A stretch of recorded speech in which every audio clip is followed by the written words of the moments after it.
Okay. मेरे पास हार्दिक पूछ रहा है ऑफलाइन डाउट क्लास का क्या है। ऑफलाइन डाउट क्लास का ये है कि अगर आपको डाउट पूछना है तो आप ऑफलाइन आ सकते हो, ठीक है। अभी ऑफलाइन डाउट पूछना आने की ऐसी कोई फैसिलिटी थी नहीं क्योंकि सब बंद था।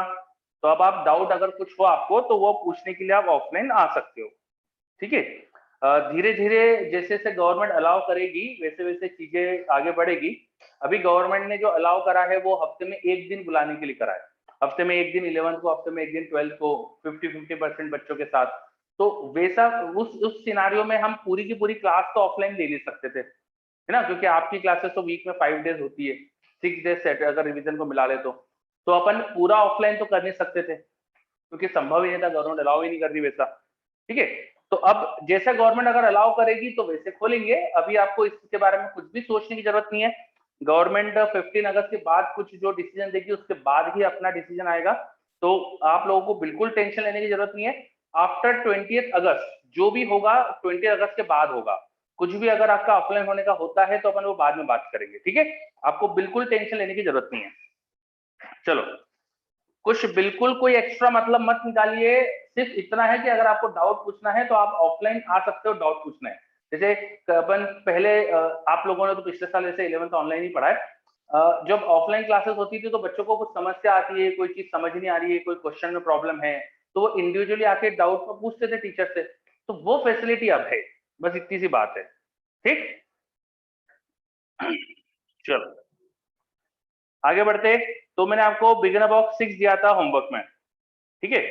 तो बताओ BB6 में 14 क्वेश्चन थे, क्या क्या डाउट है बताइए जल्दी से। 14 क्वेश्चन थे, कोई doubt? Nothing, no doubt. Question number 9, sir जो फॉर्म है उसमें बैच TP11M डाले। हाँ, आपकी सीसेट में जो बैच आ रही है वो डाल सकते हो। क्वेश्चन नंबर 3 और 9। क्वेश्चन नंबर 3 देखते हैं। A coil of inductance 1 Henry and negligible resistance is connected to a source of supply whose voltage is given by 4T volt. Voltage is variable. If the voltage is applied at t equal to 0, find the energy stored in coil in 4 seconds. तो आपको पहले तो inductor में current is a function of time निकाल लो और फिर उससे अपन energy निकाल सकते हैं, है ना। जो ईएमएफ अप्लाई करा है वो 4t है, वही होना चाहिए इंडक्टर का potential difference L divided by dt। तो dt इधर लाओ, इंटीग्रेट करो, 4t²/2 ये हो जाएगा L × I। तो I आ गया is a function of time, L से डिवाइड करो, L की जो भी वैल्यू रख के आ जाएगा, करंट आ जाएगा। तो फिर थोड़ी देर बाद एनर्जी भी लिख देना, हाफ L²। ये समझ में आया क्या मैंने करा क्या? चलो क्लियर है, okay. 9th, magnetic flux of 8 into 10⁻⁴ Weber is linked with each turn of a 200 ton coil। 1 ton का फ्लक्स दिया है, 200 टन भी दिए, तो इंटू 200 करके टोटल फ्लक्स आएगा, उसका ध्यान रखना। When there is an electric current of 4 ampere in it, calculate the self induction of the coil। तो सेल्फ इंडक्शन के लिए फाई दे रखा है, फाई इक्वल टू LI होता है, फाई को I से डिवाइड करो, आ गया। सिंपल तो क्वेश्चन है। 9th में क्या समस्या हो बताओ? 9th में कुछ और समस्या है क्या? क्लियर? शायद नंबर ऑफ टन का ध्यान नहीं रखा होगा आपने, है ना, हो सकता है कि वही गलती करी हो। ठीक है, और कोई डाउट 14 तक? 11 का C, in the circuit shown find, C में बोला है the power given to the inductor. तो किसी भी सर्किट एलिमेंट को जो पावर मिलती है उसका पोटेंशियल डिफरेंस इनटू उससे फ्लो करने वाला करंट, ये अपन ने पढ़ा है, कर दो। आपने पोटेंशियल डिफरेंस निकाल लिया होगा क्वेश्चन में। पोटेंशियल डिफरेंस अपन को इंडक्टर का कितना हो जाएगा, 1 एम्पियर करंट है, 3 वोल्ट रजिस्टर में ड्रॉप होगा, 5 वोल्ट का ईएमएफ था, तो 2 वोल्ट होना चाहिए इंडक्टर का potential difference. 2 volt into 1 ampere power given to inductor आ गया, ठीक है। चलो, और कोई डाउट? Any other doubt? सबके सब हो चुके हैं क्या डाउट? हाँ ठीक है, चलो ओके। तो फिर अपन अब आगे LR सर्किट स्टार्ट करते हैं, है ना। RC सर्किट पढ़कर आए हो? RC सर्किट पढ़े हैं? ओके, तो आपको बिल्कुल कॉपी पेस्ट लगेगा, है ना, कुछ भी डिफरेंस नहीं है।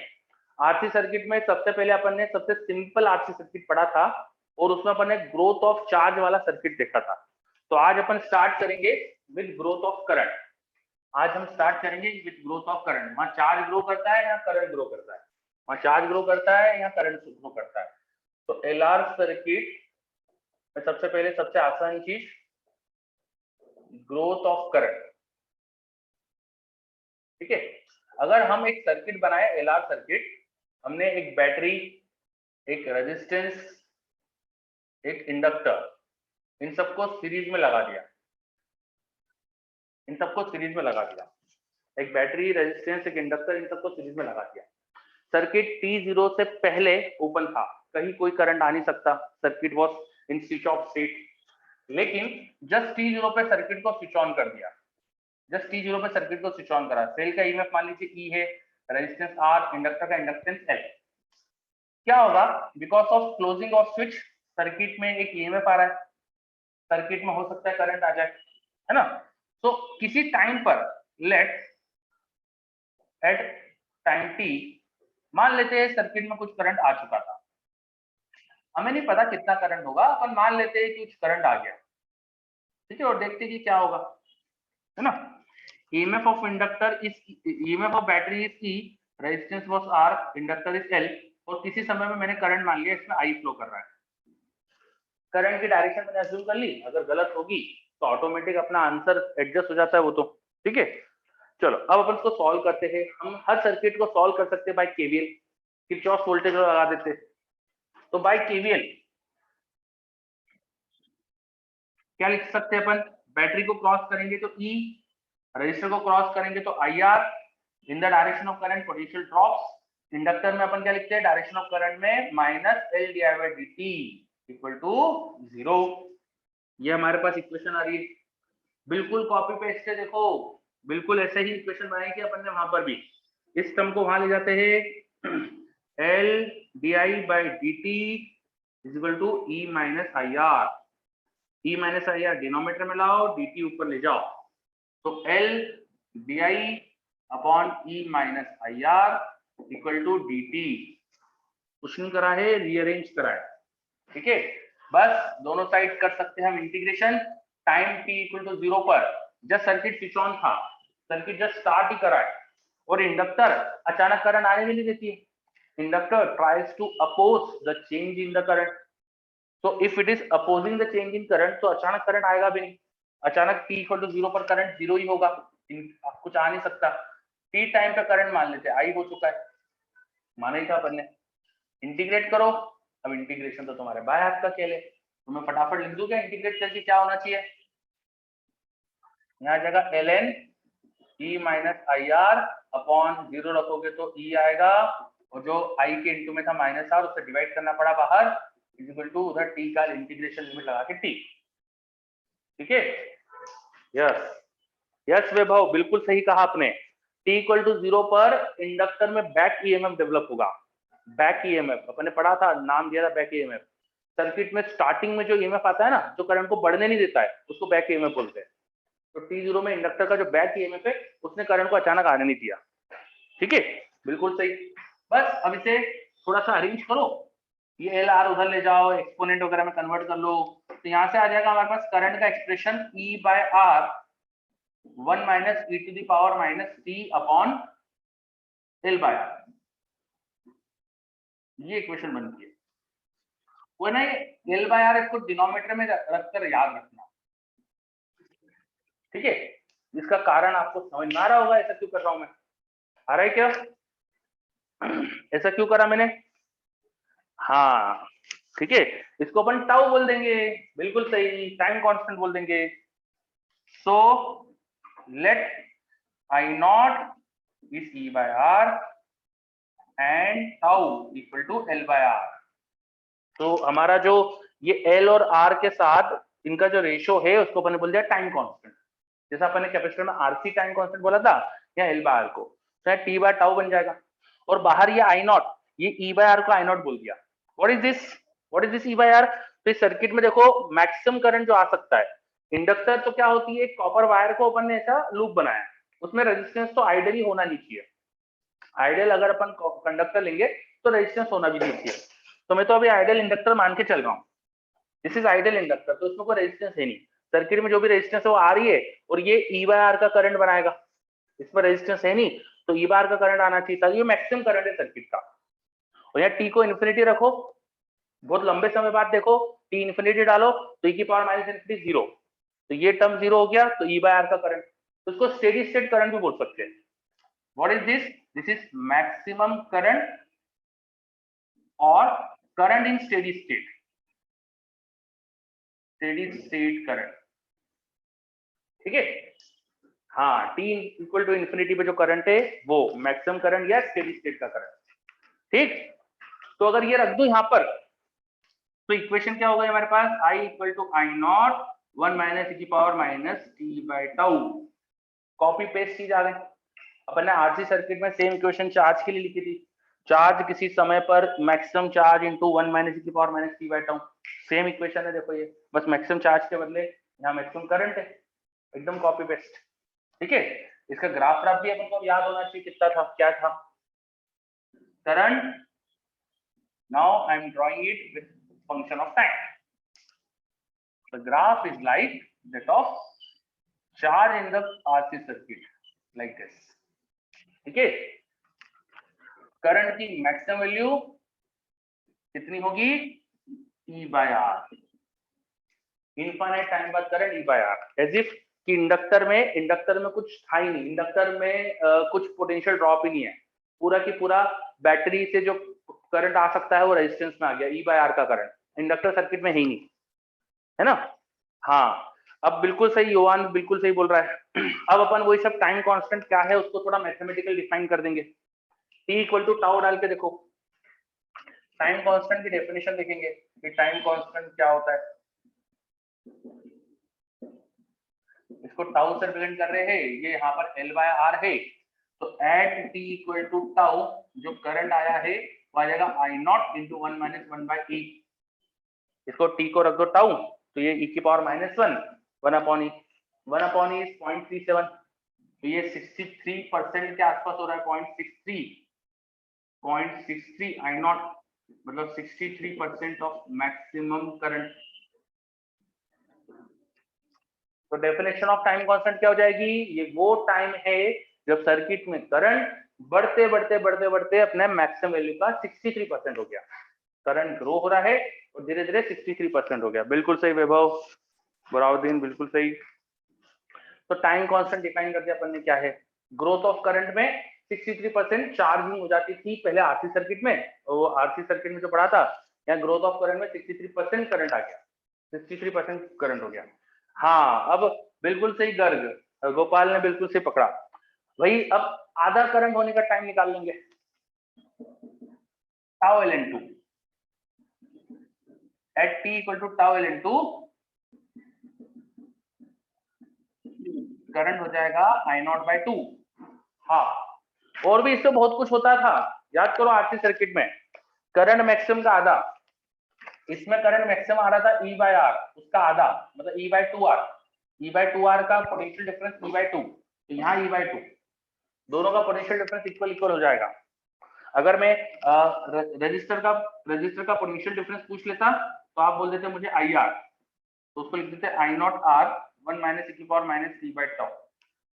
आपसे मैं इंडक्टर का पोटेंशियल डिफरेंस पूछता तो आप मुझे बता देते L D I by D, magnitude में, magnitude will be L D I by D, D I by D is positive तो magnitude will be L D I by D, तो उसको डिफरेंशिएट करके निकालते तो आता आई नॉट इंटू, आप इसको डिफरेंशिएट करके निकालते तो E times E to the power minus T by tau, ये आ जाता।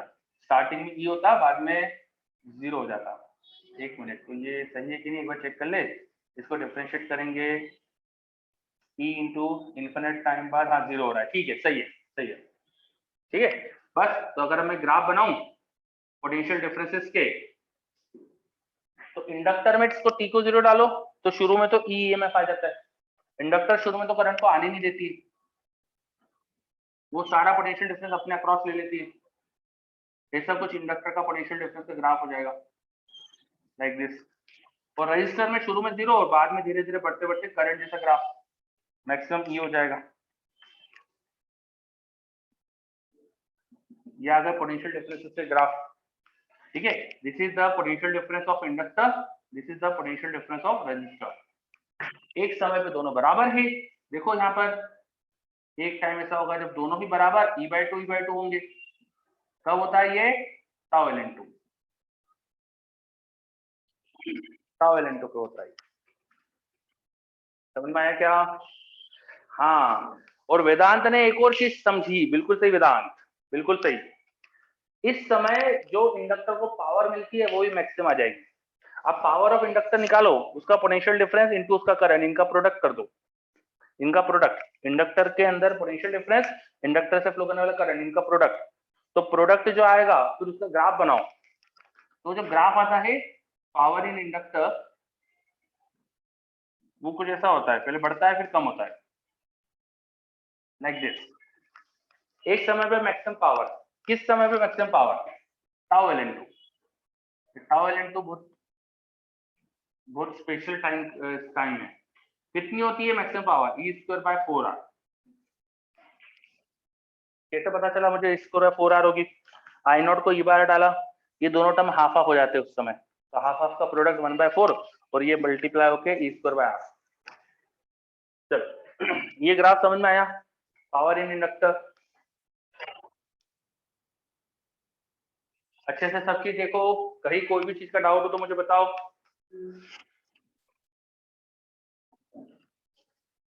देख लो अच्छे से, ग्राफ भी देख लो अच्छे से, लास्ट वाला।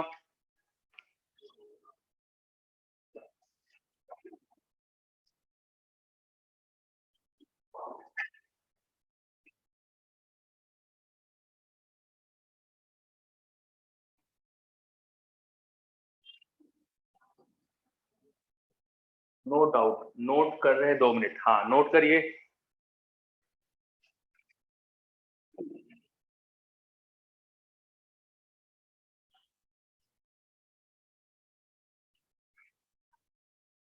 इंडक्टर जब सर्किट में होती है, सर्किट में, हर सर्किट में इंडक्टेंस की प्रॉपर्टी होती है, अपन ने पढ़ा है, सेल्फ इंडक्शन की प्रॉपर्टी होती है। तो हर सर्किट में प्रैक्टिकली ऐसा ही होता है कि करंट अचानक से कभी भी आ नहीं सकता। एवरी सर्किट, जो भी आप सर्किट ड्रॉ करो, जो भी बनाओ सर्किट, उसमें करंट अचानक कभी नहीं आता हर सर्किट में, क्योंकि कुछ ना कुछ तो इंडक्शन होता ही है। ठीक है, तो इसलिए हर सर्किट में करंट धीरे धीरे बढ़ता है। अच्छा, कितना टाइम लगता है करंट को अपनी मैक्सिमम वैल्यू पहुंचने में? तो लगभग लगभग है ना 10 टाइम कांस्टेंट। 5 टाइम कांस्टेंट के बाद तो करंट मैक्सिमम का 99% हो जाता है, और 99.99% हो जाता है 10 टाइम कांस्टेंट में। हाँ ठीक है, 5 टाइम कांस्टेंट के बाद, 5 टाइम कांस्टेंट के बाद सर्किट में जो करंट बढ़ते बढ़ते बढ़ते बढ़ते अपनी मैक्सिमम वैल्यू का 99% हो जाता है, और 10 टाइम कांस्टेंट के बाद 99.99% हो जाता है। ठीक है, तो अप्रोक्सीमेटली 5 या 10 टाइम कांस्टेंट। हाँ, ये भी आरसी सर्किट वाले सेम कॉन्सेप्ट है, बिल्कुल सही। वैभव बता रहा 99.5 होता था पाइप पे। हाँ ठीक है, अप्रोक्सीमेटली 99%। उसके बाद बहुत धीरे धीरे चेंज होता है, तो उसके बाद अपन मान लो कि सर्किट उस समय पूरा हो चुका है कंप्लीट। ठीक है, और जितना ज्यादा सेल्फ इंडक्शन होगा सर्किट में, उतना ही करंट धीरे धीरे बढ़ेगा, because time constant is L/R। L जितना ज्यादा उतना धीरे धीरे करंट बढ़ेगा। तो ये जो पीरियड होता है ना 10 टाइम कांस्टेंट का, इसमें करंट धीरे धीरे बढ़ रहा है, इसको बोलते हैं ट्रांजिएंट टाइम। ट्रांजिएंट सर्किट इस समय कहा जाता है ट्रांजिएंट स्टेट में है। ट्रांजिएंट स्टेट का मतलब जहां पे करंट की ग्रोथ चल रही, करंट इज वेरिंग, ऐसे टाइम को ट्रांजिएंट टाइम। ठीक है, चलो पावर के ग्राफ में y एक्सिस पर किसकी पावर है, ये लिखा ना PL, power of inductor, PL power of inductor.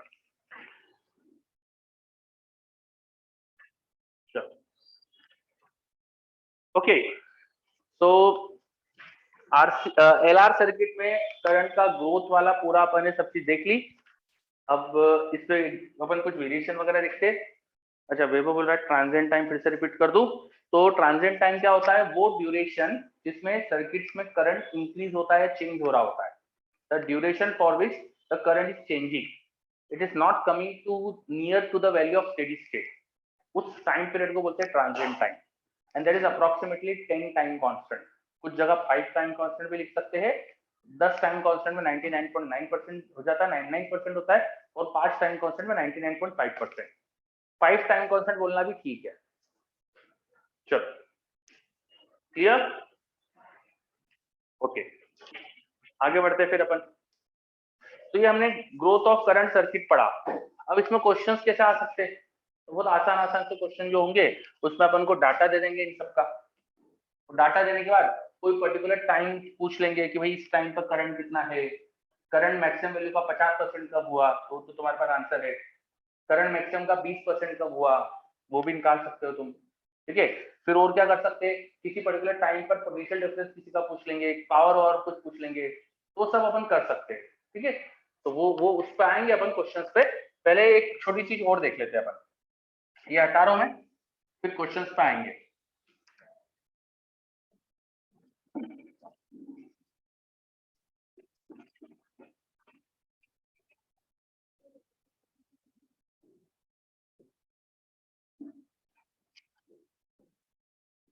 चलो बताओ, एक सर्किट बना रहा हूं मैं।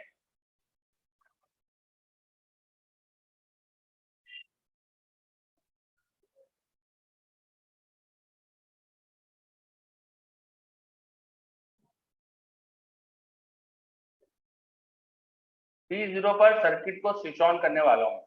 ये रजिस्टर R, ये रजिस्टर R, ये बैटरी E, ये inductor L।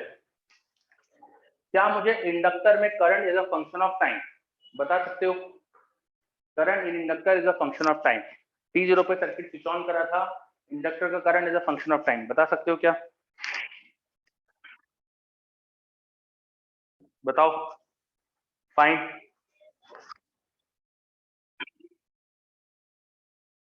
Find current in inductor is a function of time.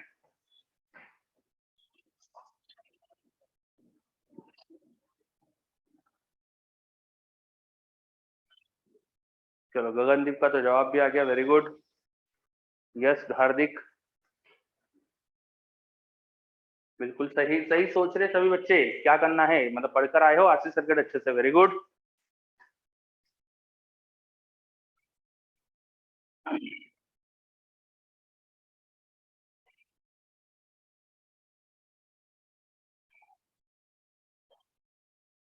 Okay, Siddhesh का आंसर भी आ गया, वेरी गुड।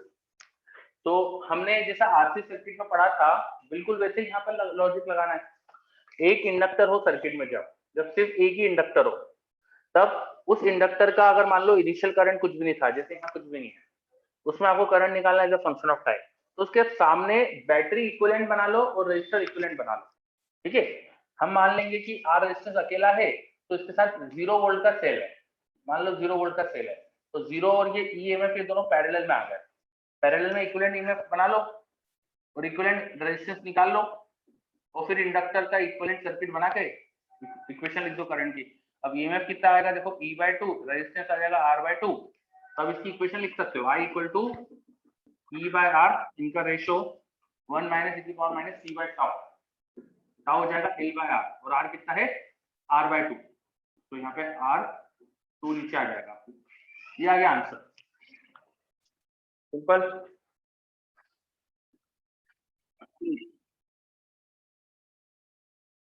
सबको क्लियर? देख लीजिए सभी बच्चे, कहीं कोई डाउट हो तो बता दो मुझको, है ना? क्या करना होता है, इंडक्टर में जब शुरू में कोई करंट नहीं है, उसके पैरेलल में क्या इक्विवेलेंट ईएमएफ है, क्या इक्विवेलेंट रेजिस्टेंस है, वो निकाल लो बस, वो फिर कर दो। ठीक है, अब मुझे ये बताओ, अब मैं आपसे इस सेल से करंट पूछता, कितना करंट है, वो कैसे निकालते? इस सेल से करंट पूछता कितना करंट है as a function of time, वो कैसे निकालते? ये तो इंडक्टर का करंट आया ना, मैं सेल से पूछ रहा हूँ, क्या सेम ही करंट होता है क्या? बताओ, क्या सेम ही करंट होता क्या?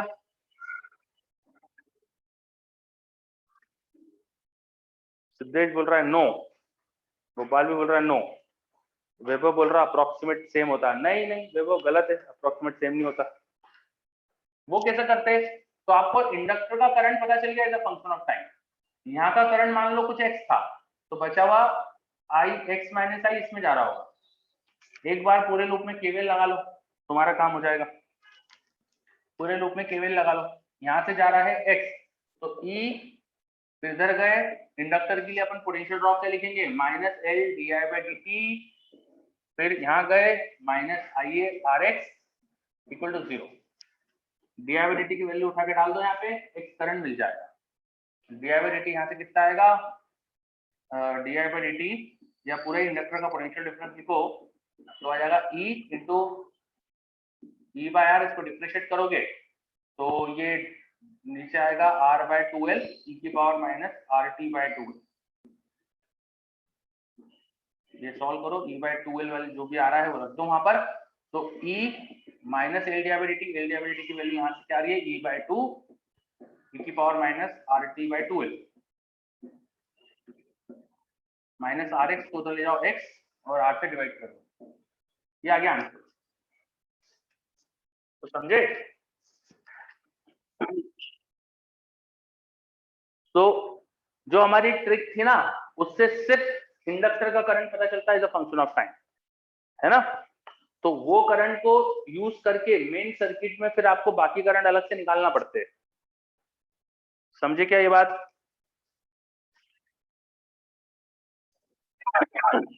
चलो बच्चे बोल रहे हैं बहुत बढ़िया, ठीक है। फिर अब एक डाटा वाला क्वेश्चन कर लेते हैं जिसमें आपको कुछ वैल्यूज दे रखी है मैंने।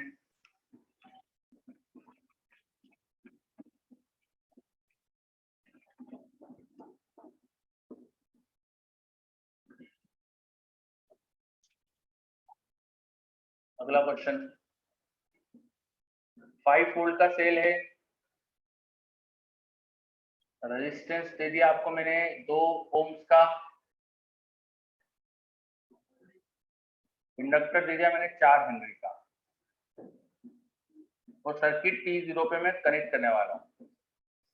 मैं एक काम करता हूँ, रेजिस्टेंस को 1 ओम करता हूँ, चेंज कर दिया रेजिस्टेंस, ठीक है। T0 पे सर्किट स्विच ऑन करता हूँ, है ना। सर्किट का पहला पार्ट फाइंड टाउ, दूसरा part maximum current in circuit. चलो दूसरा पार्ट हटा रहा हूँ, बदल रहा हूँ, max power in inductor. Third part at t equal to 1 second power in resistance. चलो करो ये तीनों चीजें।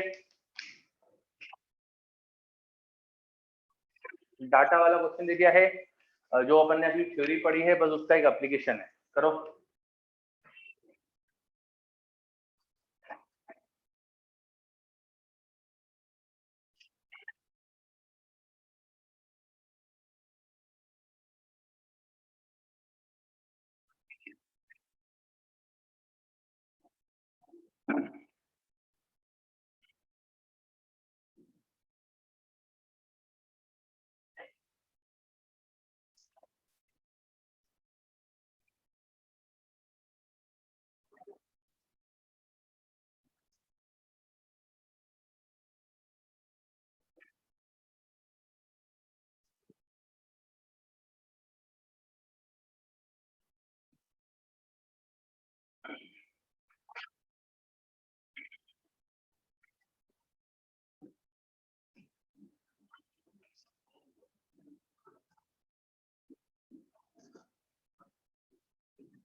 चलो गगनदीप बोल रहा है कर लिया है, वेरी गुड।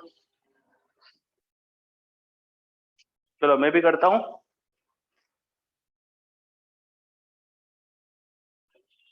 ओके, सबसे पहले टाउ L/R 4 सेकेंड होगा,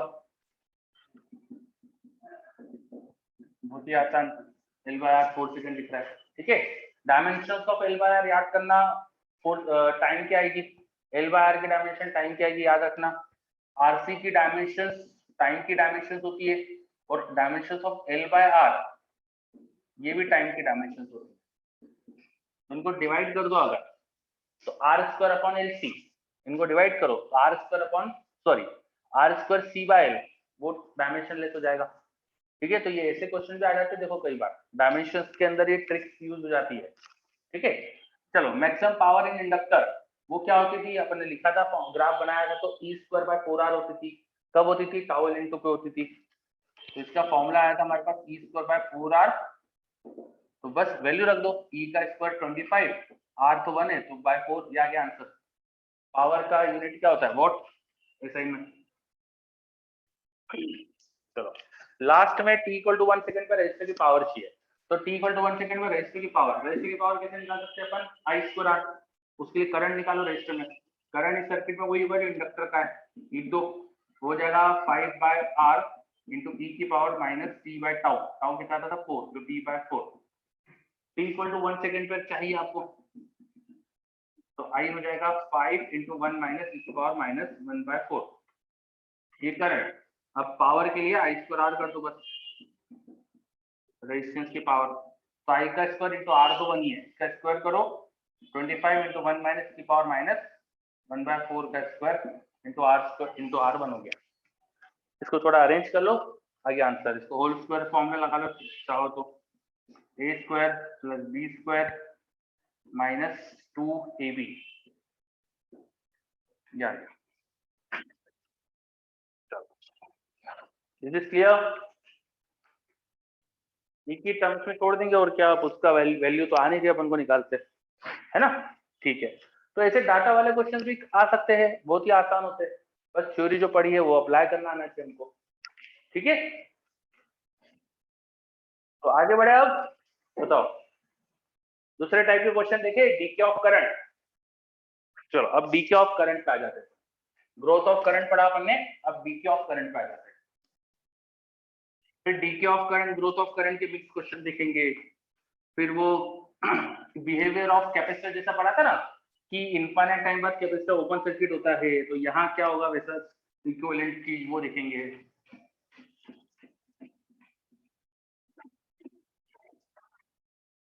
अभी तक तो लग रहा है ना पूरा कॉपी पेस्ट ही है, 100% कॉपी पेस्ट चलेगा, बिल्कुल दिखने में एक जैसी चीजें आ रही है 100%।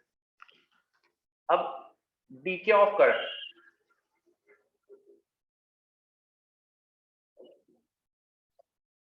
देखो मान लो किसी सर्किट की वजह से कोई इंडक्टर, पहले उसमें कुछ करंट आ रहा था,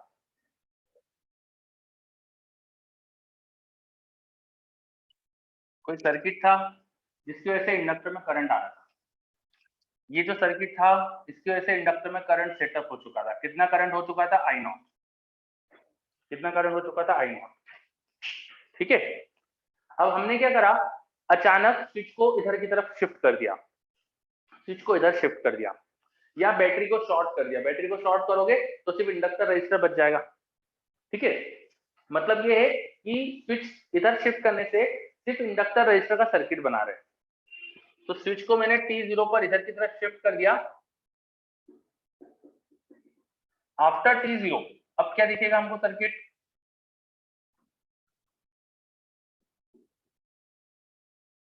ये इंडक्टर और ये रजिस्टर, T0 के बाद ये सर्किट बन गया।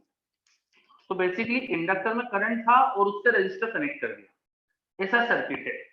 जब भी आपके पास एक इंडक्टर के साथ रजिस्टर कनेक्टेड हो and initially there was some current in the inductor, अब क्या होता है, करंट धीरे धीरे डीके होता है, करंट धीरे धीरे कम होता है, अचानक से यहाँ कम भी नहीं होता है, धीरे धीरे कम होता है। तो किस तरह से कम होता है, बस वही सीखना है अपन को, ठीक है। जैसा आरसी सर्किट में डिस्चार्जिंग पड़ी थी, वैसे यहाँ डीके ऑफ करंट। तो जीरो टाइम पे करंट आई नॉट था, बाद में मुझे पता नहीं कितना करंट है, मैंने मान लिया आई, किसी समय टी पर, ये रजिस्टर आर, ये इंडक्टर है। चलो ईएमएफ की अब यहाँ पे केवीएल की इक्वेशन लगा लेते हैं, बाय केवीएल, इंडक्टर में गया करंट की डायरेक्शन में माइनस एल डी, रजिस्टर में करंट की डायरेक्शन में minus I r equal to 0। क्या ये इक्वेशन समझ में आई, सही है ना। इंडक्टर में करंट की डायरेक्शन में हमने पढ़ा है माइनस एल डी, रजिस्टर में माइनस आई आर। थोड़ा अरेंज करते हैं इसको, तो I will get minus L D आई, उधर माइनस आई आर को वहां ले गए तो प्लस आई आर, वहां डी टी, वो आई को यहाँ डिनोमिनेटर में लेके आ जाओ, दोनों साइड इंटीग्रेट कर लो, टाइम 0 पे करंट आई नॉट था, t टाइम पे करंट मैंने i अज्यूम करा, बस। तो यहाँ पे माइनस साइन बाहर, l बाहर, डी आई बाई आई का इंटीग्रेशन ln, लिमिट लगा दो i बाई आई नॉट, वहां पर r constant into t, minus l बाहर उधर ले जाओ, i equal to I not e की power minus R T by L.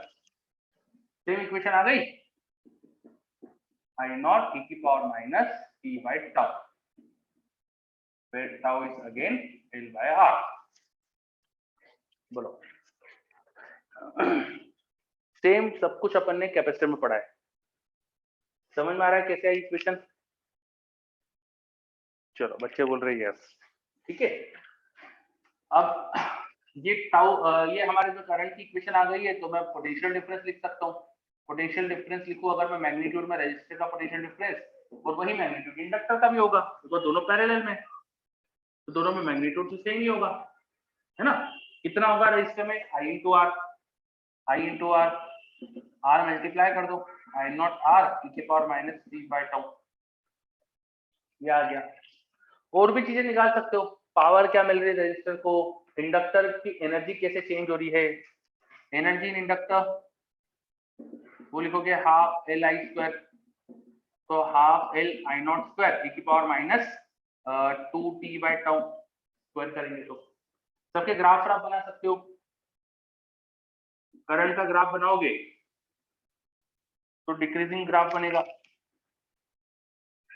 Like this, time constant time पर हमें करंट 63% कम हो जाएगा, शुरू का जो करंट था अब ओनली 37% बचा, मतलब 63% कम हो गया। टाइम कांस्टेंट वो टाइम है जहां पर 63% करंट डिक्रीज हो गया है, यहाँ पर पिछली बार टाइम कांस्टेंट टाइम में 63% बढ़ गया था, अब 63% कम हो गया, समझ में आ रहा है टाइम कांस्टेंट? चलो, हार्दिक बोल रहा है d I by D t with sine डालते हैं ना, हाँ मतलब हमारे पास इक्वेशन है, उसे डिफरेंशिएट करके जो आ रहा है वो डाल देंगे, ठीक है। इक्वेशन है आई इंटू आर, मतलब यहाँ अभी मैंने D I by D T तो करा ही नहीं कहीं पर भी। हार्दिक क्लियर है क्या आपको? केवीएल में नहीं बेटा, केवीएल में आपको है ना, जो करंट, आपको करंट की डायरेक्शन में हमेशा बस L D I by D T लिखना है, और जो भी D I by D T होगा वो लिमिट, उसका साइन जो होगा वो लिमिट से एडजस्ट हो जाता है। बस ये ध्यान रखना आपको, कभी प्लस चीज को माइनस चीज से इक्वेट नहीं कर देना, पॉजिटिव चीज को नेगेटिव चीज से इक्वेट मत कर देना, ये बस ध्यान रखना होता है इंटीग्रेशन की इक्वेशन में। तो यहाँ मैंने करा भी नहीं है, this is a positive number, this is also positive number, because D I is negative, तो this is a positive number, this is also positive number, ठीक है। चलो, अब ये हमने करंट का ग्राफ बनाया, ऐसे बाकी ग्राफ भी बना सकते हैं, पोटेंशियल्स के ग्राफ, दोनों का ग्राफ मैग्नीट्यूड में तो सेम ही होगा, लाइक दिस, ऐसा ग्राफ आ जाएगा। शुरू में हमको क्या दिखेगा, आई नॉट इंटू आर,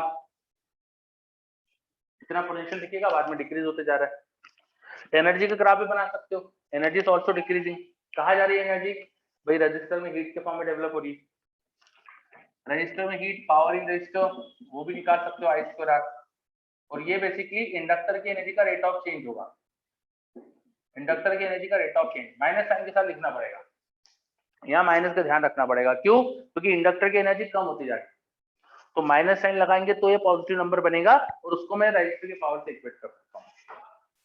ये बात समझ में आई? ये मैंने माइनस क्यों लगाया, समझ में आया? हाँ चलो, आई थिंक अब सब कुछ हो चुका है इसके अंदर, ठीक है। क्वेश्चन देखे इस पे बेस फिर। हाँ, अब मेरे पास एक डाउट आ रहा है, इंडक्टर का प्रैक्टिकल यूज क्या होता है अप्लायंसेस में? ये सारे जो प्रैक्टिकल एप्लीकेशन से क्वेश्चन है ना, वो समझने के लिए अपन को जो अप्लायंस बना है उसकी वर्किंग और वो सब समझना पड़ेगा।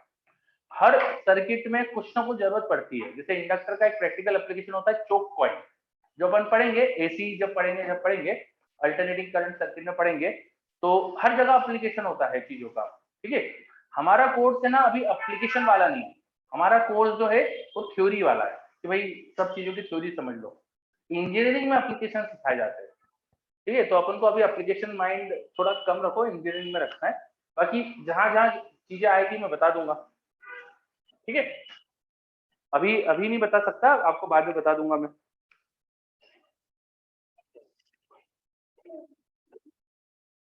ओके, क्या सब कुछ नोट हो गया? यस, अच्छा ठीक है, 1 मिनट।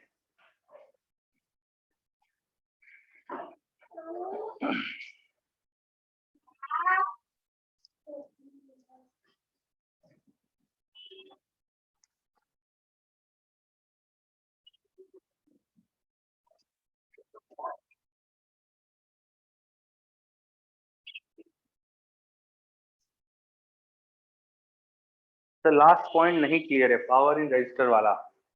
क्या क्या मैंने बताया था यहाँ पर? रजिस्टर की पावर होती है I पर आर, ठीक है। इंडक्टर में जो पावर है वो कम हो रही है, तो इंडक्टर में जो पावर है एक्चुअली नेगेटिव पावर है इंडक्टर की, इंडक्टर की एनर्जी कम हो रही है, तो power will be negative in inductor. बस इंडक्टर के पावर का negative will be the power in register,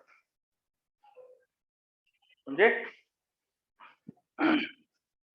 last graph में पोटेंशियल का है ना? हाँ, this last graph is for potential, ये भी लिखा था मैंने, दिस इज फॉर पोटेंशियल। वो सेम ही रहेगा, करंट जैसे ही दिखेगा, क्योंकि I इंटू आर ही तो है पोटेंशियल। इंडक्टर ही करंट सप्लाई कर रहा है रजिस्टर को, बिल्कुल सही। इंडक्टर ही यहाँ पर करंट कोशिश कर रहा है मेंटेन करने की, पर ज्यादा देर कर नहीं पाएगा। क्यों? क्योंकि लगभग 5 टाइम कांस्टेंट में करंट ऑलमोस्ट 0 हो जाएगा। कितनी देर तक इंडक्टर करंट को मेंटेन कर पाएगा? लगभग 5 टाइम कांस्टेंट, बस 5 या 10 टाइम कांस्टेंट। हाँ, चलो, और कोई डाउट? क्वेश्चन दे रहा हूँ फिर मैं आपको, एक क्वेश्चन दे रहा हूँ मैं आपको।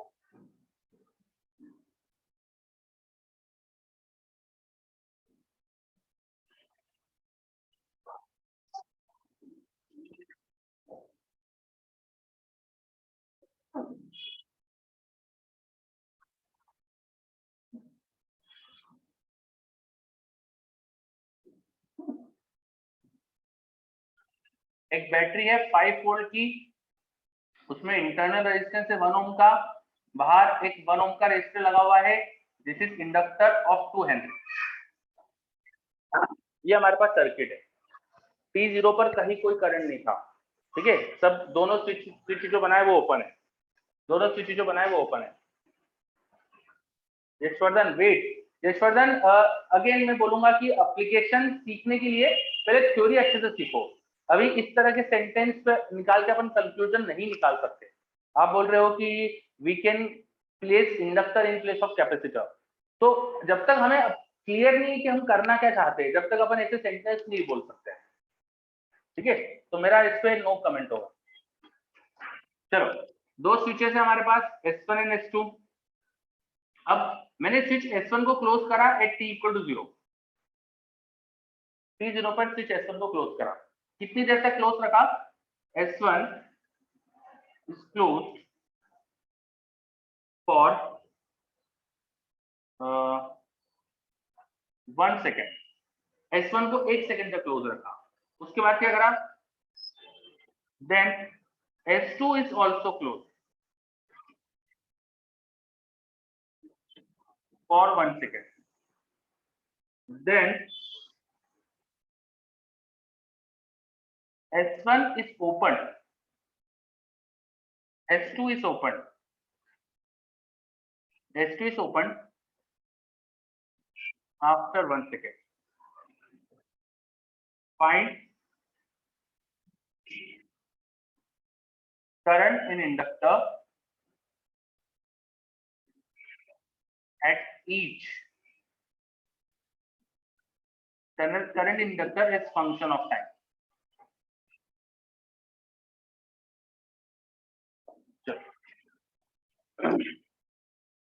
क्वेश्चन समझो, करो ट्राई। मैंने सीधे ही थोड़ा सा टफ दे दिया, चलेगा क्या? मैंने सोचा कि यार आसान आसान तो कर ही लेंगे अपन, तो सीधा ही अच्छे क्वेश्चन से करते, चलेगा? है ना। हाँ करो।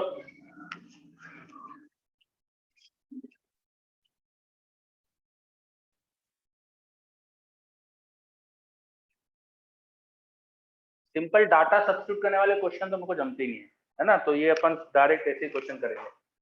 बहुत आसान क्वेश्चन है, अंडरस्टैंडिंग का क्वेश्चन है बस।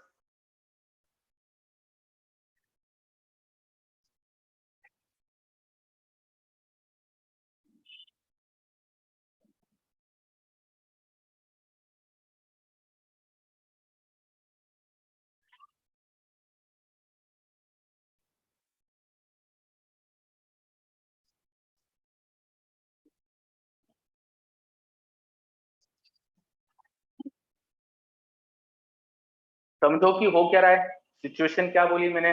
ये सर्किट दिया है, सर्किट में कहीं कोई करंट नहीं था शुरुआत में। T0 पे स्विच S1 को ऑन करा, then S1 is close for 1 second, 1 second उसको क्लोज रखा। Then S2 is also close for 1 second, इसे 1 सेकेंड तक क्लोज रखने के बाद अब अगले 1 सेकेंड तक S2 को भी क्लोज कर दिया, ठीक है। Then S2 is open after 1 second, इसको क्लोज करके 1 सेकेंड रखने के बाद फिर वापस ओपन कर दिया, इसे 1 सेकेंड क्लोज रखा फिर वापस ओपन कर दिया, ठीक है। अब आपको इंडक्टर में करंट बताना है फंक्शन ऑफ टाइम। बताइए इंडक्टर में करंट क्या होगा। टाइम ओपनिंग वाला 1 सेकेंड है या 2, तो ये 1 सेकेंड क्लोज रखा, फिर ये 1 सेकेंड क्लोज रखा, फिर ये अचानक ओपन कर दिया, मतलब ये 1 सेकेंड तक क्लोज्ड है, ठीक है। 0 से 1 सेकेंड तक ये अकेला क्लोज्ड है, 1 सेकेंड से 2 सेकेंड टाइम इंटरवल तक ये भी क्लोज है, फिर 2 सेकेंड के आफ्टरवर्ड्स ओनली S1 क्लोज है, ये ओपन कर चुके थे। करो।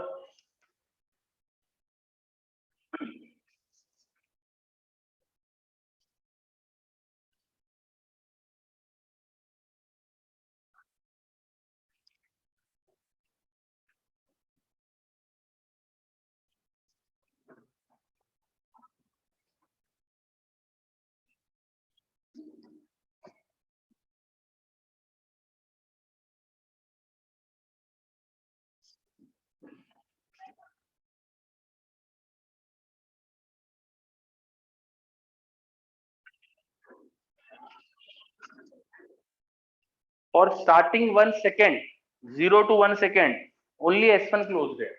जब अकेला ये क्लोज्ड होगा तो ये सर्किट बनेगा, ठीक है।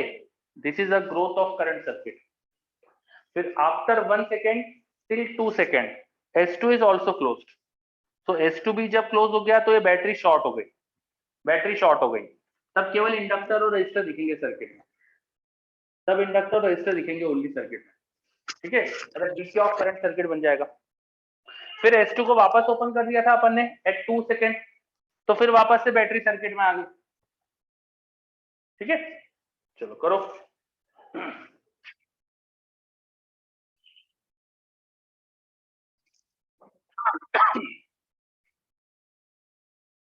क्वेश्चन को स्टेप बाय स्टेप करने की कोशिश करो।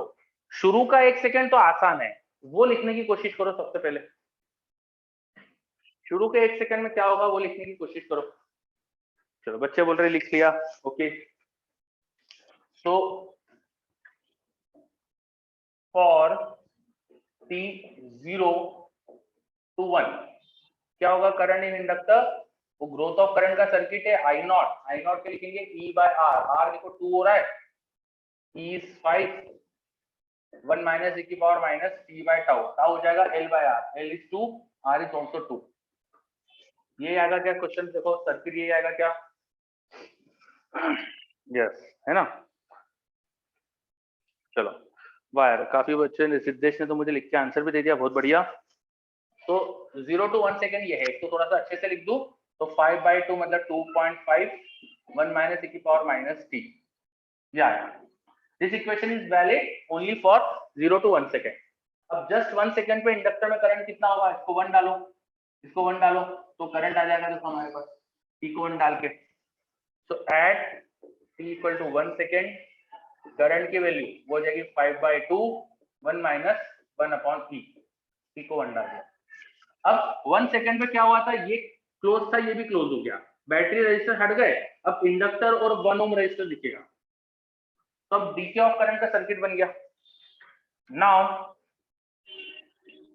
For T greater than 1 less than 2, अब करंट डीके ऑफ करंट का सर्किट हो जाएगा। तो आई को क्या लिखेंगे, आई नॉट। आई नॉट मतलब ये वाला करंट हो जाएगा शुरू वाला, इंटू 1 माइनस ई की power minus, sorry decay of current में डायरेक्ट ई की power minus T by tau आता है। और टाउ क्या होगा, L by R. Battery short हो गई तो उसका इंटरनल रेजिस्टेंस भी शॉर्ट हो गया, 2/1 हो जाएगा। ये इक्वेशन बनेगी। सही बात है क्या? देख लो सब बच्चे अच्छे से, ठीक है। लेकिन एक सेकंड, इसमें टी जो है वो 0 से नहीं 1 सेकंड से चालू होना चाहिए, क्योंकि आफ्टर 1 सेकंड ये इक्वेशन अप्लीकेबल है। ये 1 सेकंड वाला करंट था, तो टी को जब 1 डालूंगा तो मुझे ये करंट मिलना चाहिए। तो यहाँ time should be written as t minus 1, because t equal to 1 पर ये इक्वेशन स्टार्ट हो रही है। समझे? हाँ, बुराउद्दीन भी सही बोल रहा था, यस डोमेन में स्पेसिफाई है ना। नहीं, डोमेन में स्पेसिफाई है तो क्या हुआ, मैं अगर t इक्वल टू 1 रख देता यहाँ पर, तो ये वाला टर्म तो e की पावर 1 हो रहा था, तो t इक्वल टू 1 पे करंट अलग आ रहा है ना। एक्चुअली t इक्वल टू 1 पे करंट, तो ये एक्सप्रेशन मिलना चाहिए था मुझको। समझे? हाँ, ठीक है। ये जो इक्वेशन है this is starting from t equal to 1, तो इसका zero time t equal to 1 है, तो t इक्वल टू 1 पे यहाँ जीरो आना चाहिए था। ठीक है, तो ये इक्वेशन हमको सही बनाना पड़ेगी। अब इसके बाद 2 सेकंड तक तो ये इक्वेशन अप्लीकेबल है। अब t इक्वल टू 2 सेकंड पे करंट क्या होगा, current at t equal to 2, इसमें t को 2 डालो, यहाँ 2 डालोगे तो 1/2, तो 5/2 1 माइनस 1 बाय ई इंटू ई की पावर माइनस हाफ। ये इक्वेशन आ गई है ना, e की पावर माइनस हाफ मतलब 1/√t, ऐसा लिख सकता हूं मैं। ये आ गया t इक्वल टू 2 सेकंड का करंट। अब इसके बाद क्या हुआ है, 2 सेकंड के बाद ये स्विच वापस ओपन कर दिया। ये ओपन करोगे तो फिर से एलआर सर्किट बन गया, ग्रोथ वाला, फिर से एलआर सर्किट बन गया ग्रोथ वाला। लेकिन उसमें स्टार्टिंग करंट जीरो नहीं है। अब ग्रोथ वाले सर्किट में हमने जीरो वाला करंट देखा था पहले, अब जीरो नहीं है, तो इसको करने के लिए इसकी लिमिट चेंज करके करना पड़ेगा। समझ में आ रही बात है ना? भाई हमने जो इक्वेशन बनाई थी उसमें स्टार्टिंग करंट जीरो था, अब स्टार्टिंग करंट जीरो नहीं है, ये है स्टार्टिंग करंट, तो मुझे इक्वेशन चेंज करना पड़ेगी। क्यों चेंज करना पड़ेगी, स्टार्टिंग करंट जीरो नहीं है, ये है। ठीक है, तो उसके बाद अपन इक्वेशन लिखे अगर वही केवीएल से, बाद में अगर केवीएल से इक्वेशन लिखो तो फिर उसमें लिमिट्स लगा के लिख दो, है ना। मैं बेसिक से बता रहा हूँ इसलिए केवीएल से बोल रहा हूँ ताकि अपन को अच्छे से समझ में आ जाए। मान लो कि आई करंट है यहाँ पे, तो केवीएल से इक्वेशन क्या होगी, 5 वोल्ट को क्रॉस करा at after t equal to 2 second, 5 volt से क्रॉस करा, minus i into R, i into 1, inductor में minus L D by D,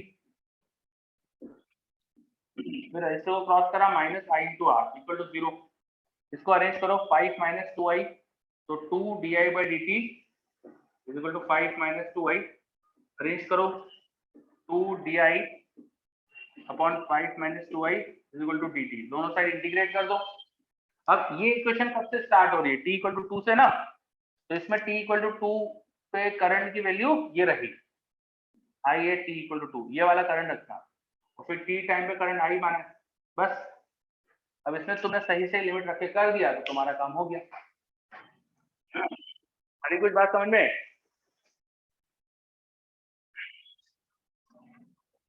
चलो,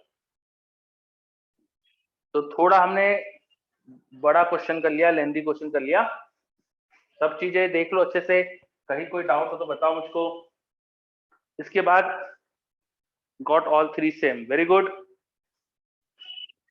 अब इसके बाद इक्वेशन लिखने का काम बचा है, तो इक्वेशन लिखना चलो मैं भी लिख के बता देता हूँ। यहाँ पर आ जाएगा t माइनस 2, यहाँ पर क्या आएगा 2 into L N 5 minus 2i upon 5 minus इस t इक्वल टू 2 के करंट को कुछ बोल देते हैं, लेट्स से इसको i2 बोल दिया, तो 5 माइनस 2i2 इक्वल टू, अच्छा यहाँ पे -2 से डिवाइड भी करना पड़ेगा, इक्वल टू t -2, तो लिमिट लिमिट लगा के कन्वर्ट कर लो इसको, तो 5 - 2i is equal to 2 - 2i2 e की पावर t -2 माइनस साइन के साथ। इससे थोड़ा सा और अरेंज कर लो तो आई की इक्वेशन आ गई। सारा प्रोसेस सही किया पर 100 कैलकुलेशन मिस्टेक, 1000 कैलकुलेशन मिस्टेक कर दिया। अच्छा, अनिश बोल रहा है सर सेकंड स्टेप में जब S2 को क्लोज किया तो S1 ओपन था या क्लोज? सेकंड स्टेप में जब S2 को क्लोज करा तो S1 भी क्लोज था, S1 भी क्लोज था। अगर S1 ओपन कर देते तो इंडक्टर में करंट ही नहीं जाता, है ना। ये क्लोज दोनों क्लोज हो गए तभी तो इंडक्टर में करंट जाएगा। चलो ओके, बस कैलकुलेटिव थोड़ा सा बड़ा क्वेश्चन है ना, और ऐसे क्वेश्चन अपन तभी हैंडल कर पाएंगे जब अपन को अंडरस्टैंडिंग अच्छे से हो, तो इसमें अपन को अंडरस्टैंडिंग अच्छे से समझ में आएगी। चलो आगे बढ़े,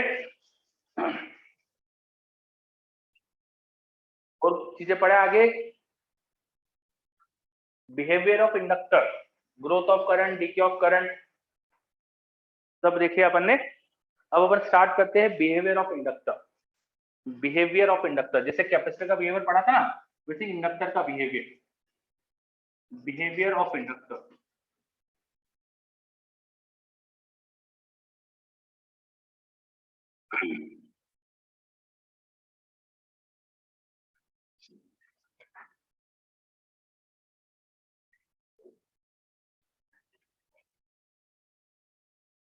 बिहेवियर ऑफ इंडक्टर, इंडक्टर शुरुआत में जो अपना शुरुआत में सबसे पहले एंड देखते हैं, एंड में सारे केसेस में हमेशा शॉर्ट सर्किट जैसा बिहेव कर रही है। चाहे आप ग्रोथ ऑफ करंट देखो, चाहे आप डीके ऑफ करंट देखो, finally inductor is behaving like a wire. In steady state inductor is behaving like a wire, short circuit. ठीक है, क्यों? अपने ये देखो, ये अभी डीके ऑफ करंट का ग्राफ भी बना हुआ है, तो फाइनली करंट जीरो। फाइनली हुआ क्या था वहां, सर्किट क्या था, एक इंडक्टर थी, एक रजिस्टर था। फाइनली इंडक्टर एक वायर जैसा है, तभी करंट इन रजिस्टर जीरो है। तो फाइनली इंडक्टर वायर जैसा बिहेव कर रही है। और जो ग्रोथ ऑफ करंट सर्किट था उसमें भी फाइनल ई बाय आर का करंट था, वो ऐसा लग रहा है जैसे इंडक्टर की। तो स्टेडी स्टेट में हमेशा इंडक्टर वायर जैसा बिहेव करता है। किसी भी क्वेश्चन में अगर आपसे स्टेडी स्टेट के बारे में कुछ पूछा जाए, ये बोला जाए कि सर्किट स्टेडी स्टेट में है और कुछ कुछ निकालो, तो जहां भी इंडक्टर है उसको वायर जैसा मान सकते हो। कैपेसिटर को आप ओपन सर्किट मानते थे, inductor is like short circuit. ये बात समझ में आई? In steady state inductor behaves like short circuit, inductor behaves like a wire. अब स्टार्टिंग में क्या होता है, t इक्वल टू जीरो पर, at t equal to zero, t equal to zero का मतलब जो सर्किट में आपने कुछ करा, मतलब जस्ट स्टार्ट। स्टार्ट किस चीज का, तो कोई स्विच ऑन करा या कोई स्विच ऑफ करा, ये करा। जैसे यहाँ पर कोई स्विच ऑन या ऑफ कुछ करा, है ना, तो t इक्वल टू 1 सेकेंड पे, t इक्वल टू 2 सेकेंड पे कुछ चेंजेस क्रिएट करे थे। जब जस्ट चेंज क्रिएट करते हो तो जस्ट जो थोड़े पहले जो इंडक्टर में करंट था बाद में भी वही रहता है। इंडक्टर अचानक से करंट को बदलने नहीं देती। Before t equal to zero अगर इंडक्टर में करंट आई है तो जस्ट आफ्टर वो करंट को मेंटेन करने के लिए करंट सोर्स जैसा बिहेव करती है। जस्ट आफ्टर वो करंट को मेंटेन कर दिया।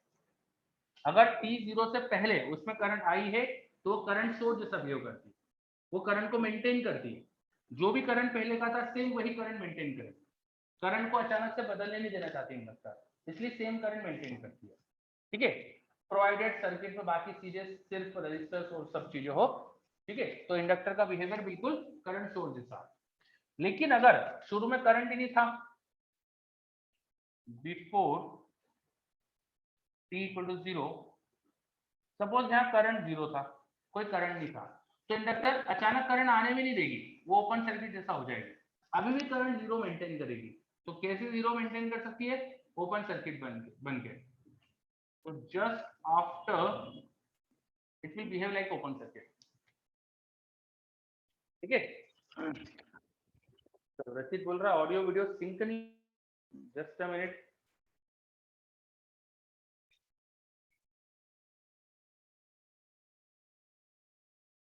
बच्चे बोल रहे सिंक है, नाउ इट्स ओके। अच्छा ओके, चलो अब ध्यान दो फिर यहाँ पे वापस से। तो स्टेडी स्टेट में जस्ट लाइक कैपेसिटर, कैपेसिटर इन steady state behaves open circuit, inductor इन steady state behaves like short circuit. तो स्टेडी स्टेट का जो भी क्वेश्चन हो, इंडक्टर को आपको वायर जैसा मान लेना है, उसको मान लेना है कि वो कुछ भी नहीं है, वहां पर वायर कनेक्टेड है, और जो भी करंट वरंट पूछा है वो निकाल दो।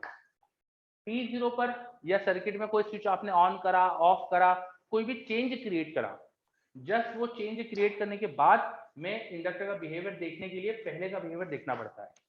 अगर पहले उसमें करंट था तो बाद में भी वही करंट मेंटेन करने की कोशिश करती है वो। पहले करंट जीरो था तो बाद में भी जीरो करंट मेंटेन करने की कोशिश करती है। जीरो करंट कैसे मेंटेन करेगी? जब ओपन सर्किट बन जाएगी। चलो क्या ये बिहेवियर समझ में आए सबको? बिल्कुल सेम चीजें अपन ने कैपेसिटर में देखी थी। कैपेसिटर में बस ये वाला बिहेवियर उल्टा था, और कैपेसिटर में जब चार्ज होता था तो बैटरी बनती थी, और चार्ज नहीं था तो कैपेसिटर शॉर्ट सर्किट बनता था। यहाँ शॉर्ट के बदले ओपन सर्किट है, और करंट है तो करंट सोर्स बन रहा है। चलो, तो अब इन पे बेस्ड क्वेश्चन भी देख सकते हैं अपन, इन पे बेस्ड क्वेश्चन भी देख सकते हैं अपन करते।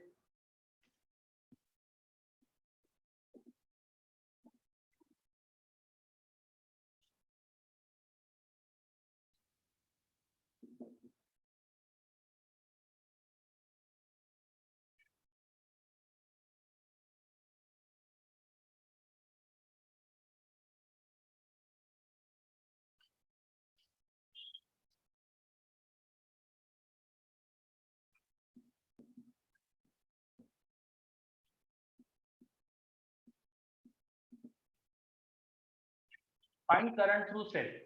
करंट से सेल कितना जा रहा है बताओ? Find current through cell.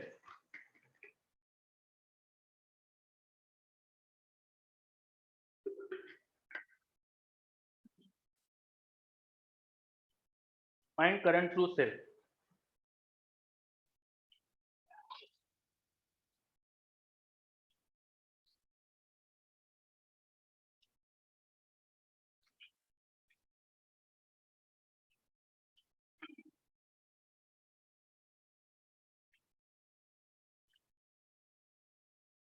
Hardik नहीं बेटा, मतलब हो तो सकते हैं इंडक्टर में भी, लेकिन ऐसा कुछ मैंने देखा नहीं है, तो मैं 100% कमेंट नहीं करूंगा। पर मुझे ऐसा लगता है कि क्योंकि रजिस्टर के जैसे ही है। हार्दिक ने, सभी बच्चे सुनिए, हार्दिक ने बहुत अच्छा क्वेश्चन पूछा है। हार्दिक पूछ रहा है कि क्या इंडक्टर में भी स्टार डेल्टा कन्वर्जन होता है? तो बहुत अच्छा क्वेश्चन है, स्टार डेल्टा कन्वर्जन इंडक्टर में होता है कि नहीं।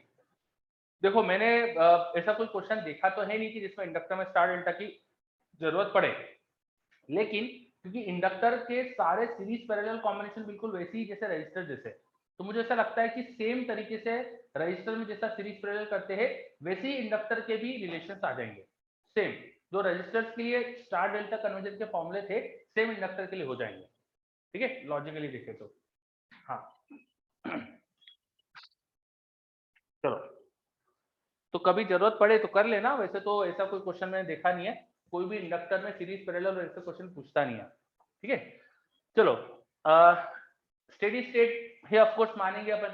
सर्किट में कुछ कहा तो है नहीं कि कब अपन ने सर्किट स्विच ऑन करा, कोई स्विच भी नहीं दिख रहा है, तो आप तो यही मान के चलो स्टेडी स्टेट में।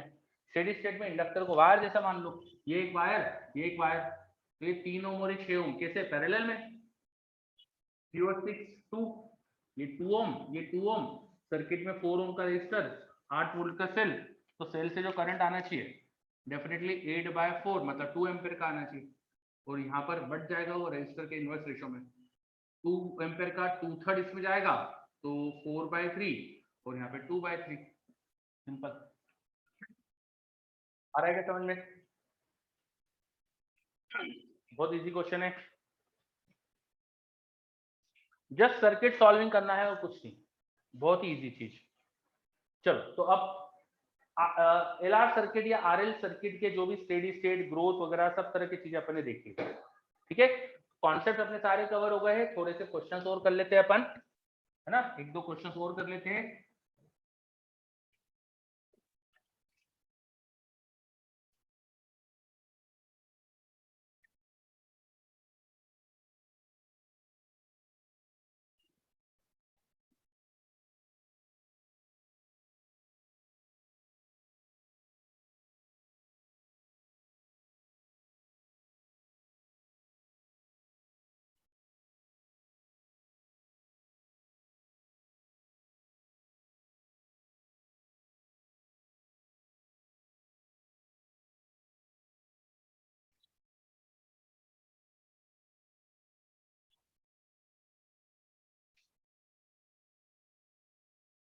ई आर, 2E और आर, और ये स्विच है t इक्वल टू 0 पर हम क्लोज कर रहे हैं।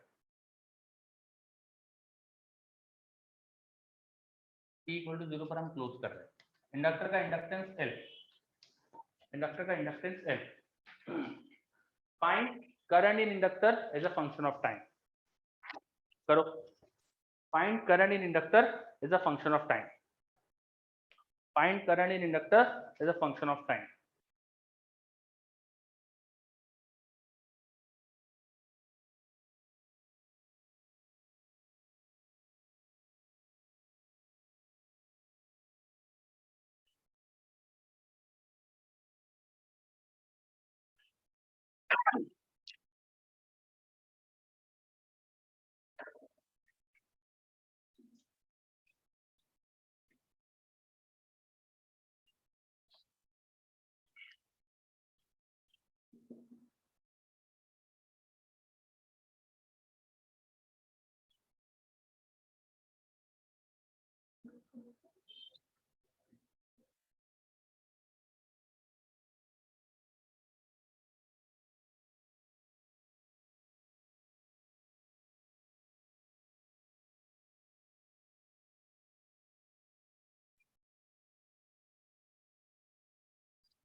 चलो, पहले क्वेश्चन के बाद वो सेकंड क्वेश्चन लिखा है। सबसे पहले फर्स्ट क्वेश्चन मेरे पास काफी बच्चों के जवाब आ चुके हैं, बहुत बढ़िया। इंडक्टर में current is a function of time पूछा था, तो सिंपली ये दोनों बैटरी का देखो पैरेलल कॉम्बिनेशन करना है, कुछ भी नहीं है। 2E/R माइनस E/R, माइनस में होगा देखो ये, है ना, अच्छा प्लस में करना पड़ेगा, सॉरी माइनस नहीं, तो 2E/R प्लस E/R पैरेलल में अपॉन 1/R प्लस 1/R, ये E इक्विवेलेंट आ गया। R equivalent will be R और R का R/2, बस फिर इक्वेशन बना लो। E इक्विवेलेंट कितना होने वाला है, 1/R plus 1/R will be 2/R, ऊपर हो रहा है 3E/2, 3E/R upon 2/R, R से R cancel, 2E/3, 3E/2 sorry. तो इक्विवेलेंट ईएमएफ हमारे पास बन रहा है 3/2 का, रेजिस्टर बन रहा है R/2 का, उसके पैरेलल में हमको इंडक्टर लिखना है। इंडक्टर में करंट लिखने के लिए इक्वेशन लगा देंगे बस। I equal to I naught divide करो T by R 1 minus e की power minus T by tau, tau हो जाएगा L upon R, R equivalent is R by 2। ये आ गया आंसर, सही है क्या? 3 by R e की पावर, हाँ मैक्सिमम बच्चों का तो मुझे यही दिख रहा है, बहुत बढ़िया। चलो आसानी क्वेश्चन था। देखो अगला क्वेश्चन समझो क्या है। ये बैटरी है विच इज आइडियल, इसमें कोई रेजिस्टेंस शो नहीं करा तो आइडियल है। ये स्विच है जिसको T0 पे क्लोज करा और लॉन्ग टाइम बाद वापस ओपन कर दिया, ठीक है। ये register L, inductor L, register R और ये भी रजिस्टर R। इस रजिस्टर को मैंने रजिस्टर A बोला है। आपको पूछा है find ratio of heat lost in resistance A। Resistance A में कितनी हीट लॉस हो गई with respect to energy left in inductor, with respect to energy left in inductor after a time constant of decay circuit। तो DK circuit जो है उसका एक time constant जब हुआ उसमें आपको ये रेशियो निकालना है। डीके सर्किट के एक टाइम कांस्टेंट में जो इसमें हीट डेवलप हुई है और जो इंडक्टर में एनर्जी बची है, इनका रेशियो निकालना है। करो क्वेश्चन अच्छे से समझ लेना। डीके सर्किट के एक टाइम कांस्टेंट में इस रजिस्टर में जो हीट डेवलप हुई और इंडक्टर में जो अब एनर्जी बची, उनका रेशियो चाहिए। करो लैंग्वेज प्रॉब्लम है बस क्वेश्चन में, लैंग्वेज समझ ली तो क्वेश्चन हो जाएगा। चीजों को घुमा फिरा के पूछ लिया बस मैंने।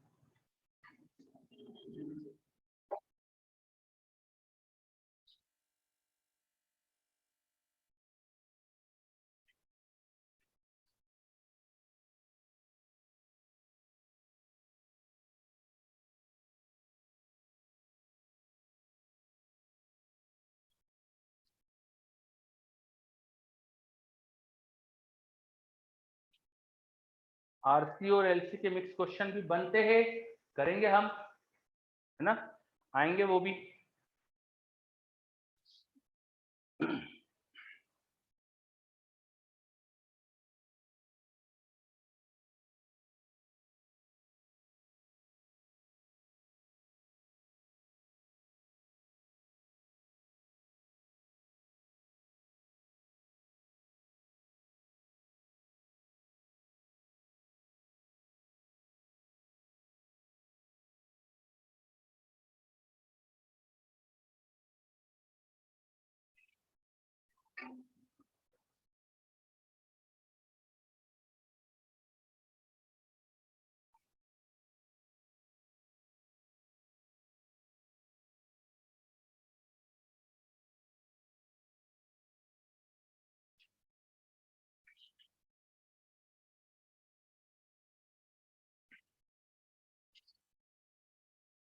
सर्किट T0 पर क्लोज करा, फिर ओपन कर दिया आफ्टर लॉन्ग टाइम, ठीक है।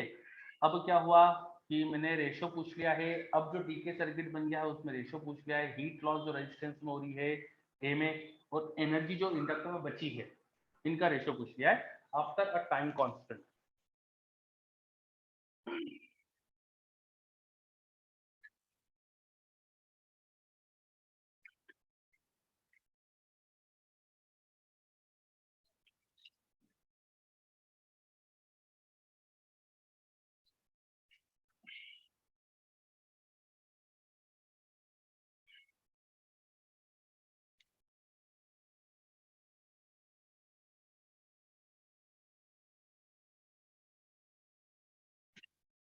तो सिद्धेश का जवाब आ चुका है मेरे पास।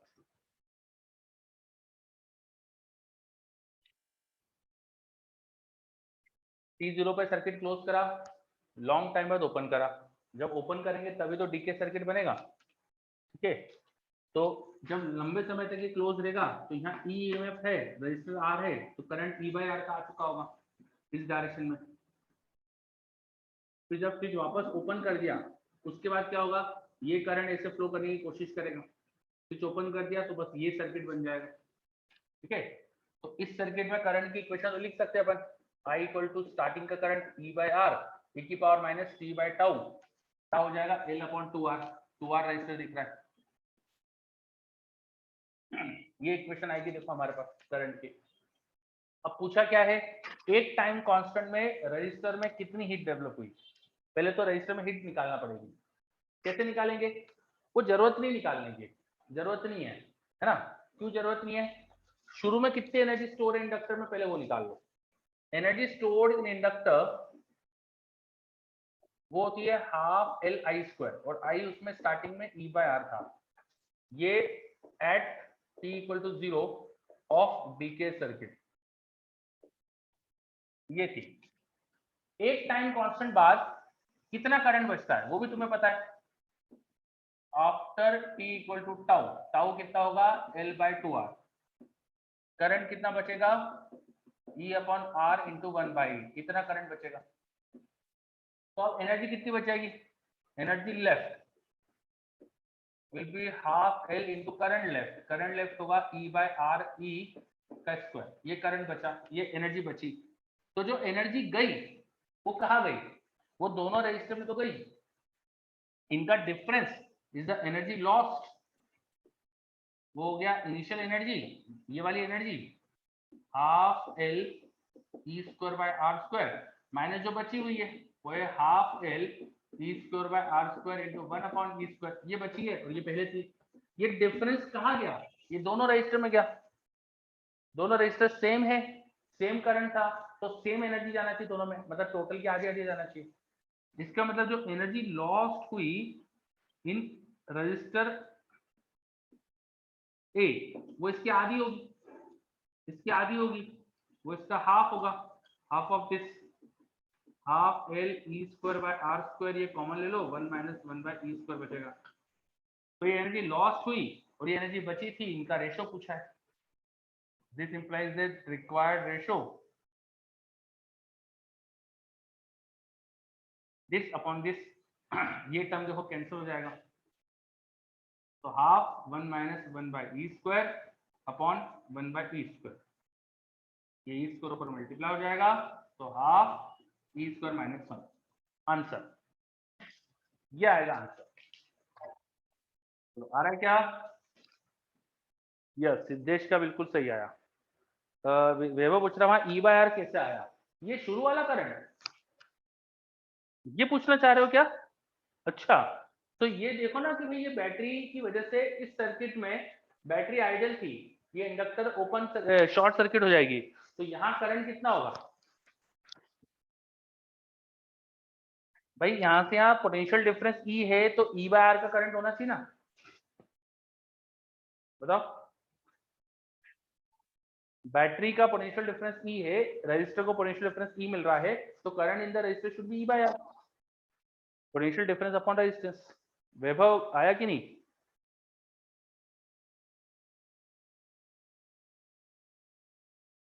चलो, तो जब सर्किट बहुत देर तक क्लोज कर दिया था तब स्टेडी स्टेट में ये वायर बन चुका था, यहाँ ई बाय आर का करंट था। अब अचानक से इसे ओपन करा तो वो ई बाय आर का करंट ऐसा जाने लगेगा और ये डीके ऑफ करंट सर्किट बन जाएगा। इसमें इक्वेशन ये हो जाएगी। सबको क्लियर? अब रजिस्टर में हीट इंटीग्रेशन से निकाल सकते थे हम, लेकिन अननेसेसरी क्यों करें? हमें जब लॉजिक से निकालते जल्दी आ रही है। टोटल एनर्जी स्टार्टिंग में इंडक्टर में कितनी थी, डीके स्टार्ट हो रहा था तब, लेफ्ट कितनी है, बची कितनी है, इनका डिफरेंस रजिस्टर में गया, दो रजिस्टर में गया, दोनों इक्वल थे तो आधा आधा गया, तो इतना एक रजिस्टर में गया, तो यहाँ से जल्दी आंसर आ रहा था। चलो, क्या ये क्वेश्चन आप पूरी तरह से क्लियर है? लंबा तो है पर मुश्किल नहीं है इंटीग्रेशन। हाँ, सो हम भाई इंटीग्रेशन से कर सकते हो, लंबा पड़ेगा पर मुश्किल तो नहीं है। इंटीग्रेशन अब तुम्हारे लिए बहुत आसान हो जाएंगे। चलो, तो आज अपन फिर यहीं रुकते हैं, अपना एलआर सर्किट कंप्लीट हो गया है। अब नेक्स्ट क्लास में हम पढ़ेंगे म्यूचुअल इंडक्शन, एलसी ऑसिलेशन। तो LC oscillation is very simple, अगर आपको एसएचएम आता है तो एलसी ऑसिलेशन ऑलरेडी आता है, ठीक है। तो एलसी ऑसिलेशन पढ़ेंगे अगली क्लास में, उससे रिलेटेड क्वेश्चन देखेंगे, म्यूचुअल इंडक्शन क्या होता है वो सीखेंगे, और ट्रांसफॉर्मर। ये तीन चीज बची है, मुश्किल से मुझे 2 लेक्चर लगेंगे ये सब कराने में, ठीक है। चलो बच्चों, नेक्स्ट क्लास में मिलते हैं फिर अपन। एलआर सर्किट का बिगिनर बॉक्स पूरा होमवर्क में है, तो नेक्स्ट क्लास में अगला बिगिनर बॉक्स पूरा करके लाइए, ठीक है। हाँ, ओके बच्चों, हाँ नोट कर लीजिए। और एससीबी तो करो, एससीबी अपनी सैटरडे को करेंगे डिस्कस अपन। अब तो 65 से आगे भी हो जाएंगे अब तो। अब उसमें एलआर सर्किट के क्वेश्चन भी हो जाएंगे।